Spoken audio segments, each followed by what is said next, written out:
I don't know if I'd say it's a statement game, but we're trying to, show the team that we stubbed our toe and we're going to try to bounce back from it.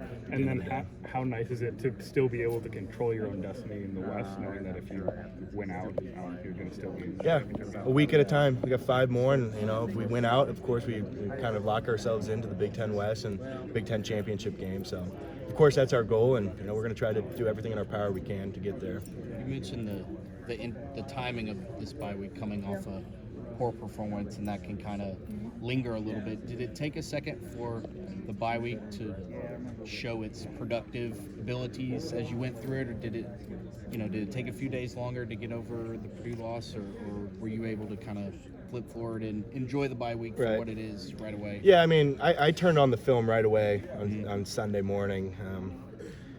Whenever you watch the film the day after the game, it's usually not as bad as you think it was, but it's never as good as you think it was either. Just kind of getting to see that from a different perspective, watching film the next day kind of clears my head a little bit mentally.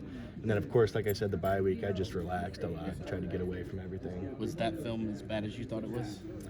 In some ways, I knew what we didn't get done, and then in other ways I was like, I didn't do too bad on that play specifically. But of course, we're a team. There's 11 guys out there. It's not just me at the end of the day.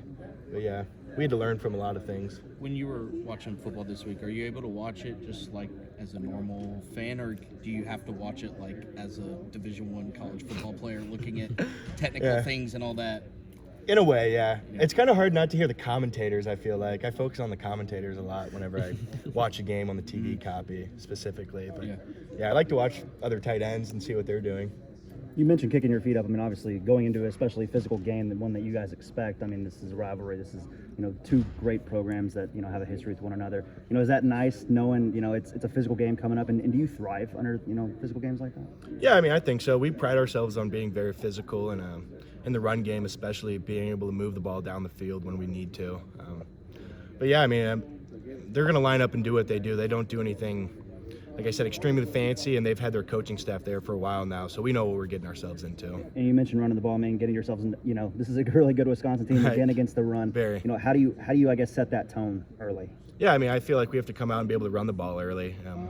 Being one-dimensional, like I said, is usually going to kill most offenses. So being able to run the ball effectively on these guys and staying ahead of the chains, just being efficient, is going to be huge for us early.